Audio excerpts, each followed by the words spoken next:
Greetings, this is video 5.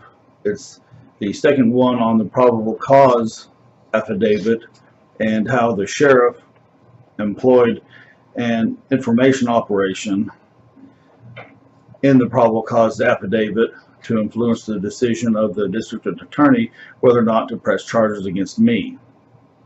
Again, we've discussed there's deception he used, but we haven't discussed how yet. And information security. Information security is taking, it's protecting information or withholding information. And in the case of legal documents, it's illegal if that information is exculpating or it exonerates, which it does while he withheld. We discussed that in the last one.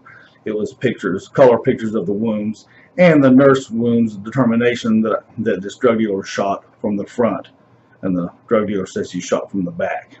Okay. But here's another way. Security doesn't necessarily mean to keep someone from having some information. It can be also to not let it out to begin with. And what happened here is we have a known alcoholic and known drug addict and a drug dealer, and he's in a hospital bed. He's been shot, and he's being interviewed by an undersheriff who was sent to take over the investigation from the detectives at the scene for the sole purpose of protecting this drug dealer because he's an informant, right?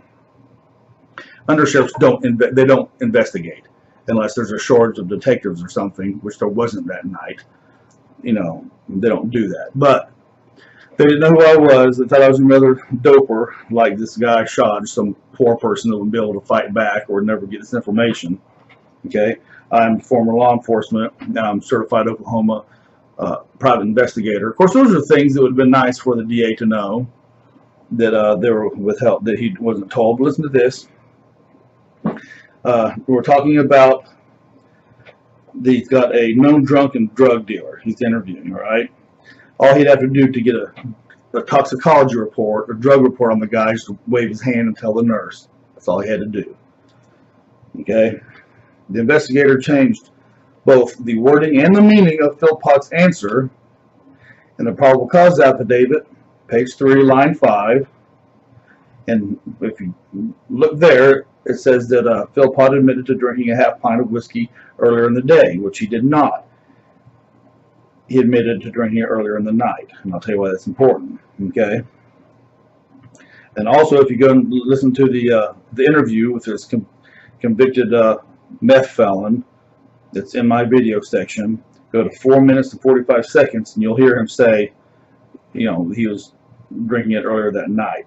Now, I called an ambulance for that drug dealer after I shot him at 7:45.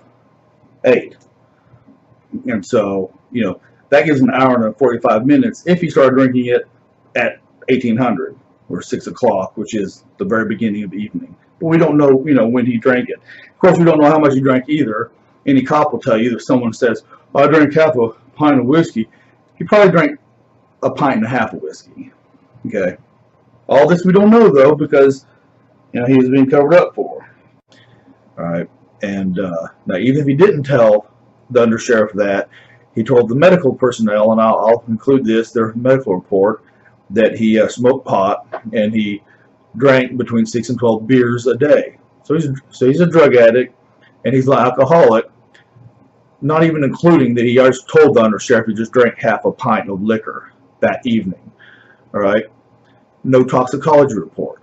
Now, if this is a real cop or if it's a real investigation, whichever, basic police procedure, he would have ordered a toxicology report, because you don't know if you're talking to this guy if he's drunk or if he was drunk at the time, and that's taking his word for it. Like I said, if he admitted to drinking half a pint, God knows what he did drink. I'm telling you that because since I was the one that was dealing with him, he was speeding. He was on meth. Yeah, he was bouncing all over the place, wanting to fight, cursing, and he did. And all this, he admitted to doing all this while I was holding a gun on him. Okay, so they would have found God knows what in the system had they done a toxicology report, had the undersheriff been conducting an investigation, which he was not. He was conducting an information operation, and he was trying to secure the information that he had and to make Philpott, this drug dealer, not look like what he was. So that's another way that you control you secure your information, is by not even letting it out. You don't even get a drug test. And yes, that is a violation, a serious violation of basic police procedure that just happened to make its way into the probable cause affidavit. Remember, because he said that he appeared to be sober. That was his excuse for not giving him a drug test. He didn't say that about the drug test half, but that's why he added that in there. And of course, he doesn't. That's another conclusory statement. What does someone look like that's sober or not sober when they're laying in a hospital bed with IVs in them? See, it's another meaningless statement by someone who doesn't know how to write police reports, or he teaches a class. He teaches a class at CLEAT on how to do these reports writing. So, no, either it's incompetence or dishonesty, probably a lot of both. But the fact is, he should have given a toxicology report, a drug test on him for several reasons there, and he didn't do it. So this drug dealer told the undersheriff that he had drunk half a pint of whiskey earlier that evening, not day, like the undersheriff perjured himself in the probable cause affidavit to try to help justify why he didn't give him a toxicology report, because that's basic police procedure. He said that he drank half a pint of whiskey earlier that evening. The evening starts at 1800 or 6 o'clock.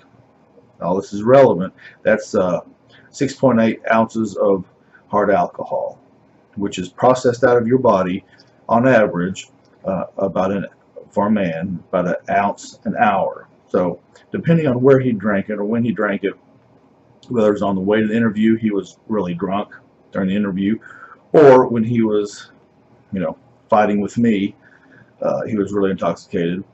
We'll never know. But even if he hadn't told him that, he told the medical personnel that he smoked pot and he drank between 6 and 12 beers a day. There's no excuse. He should have been given a toxicology report.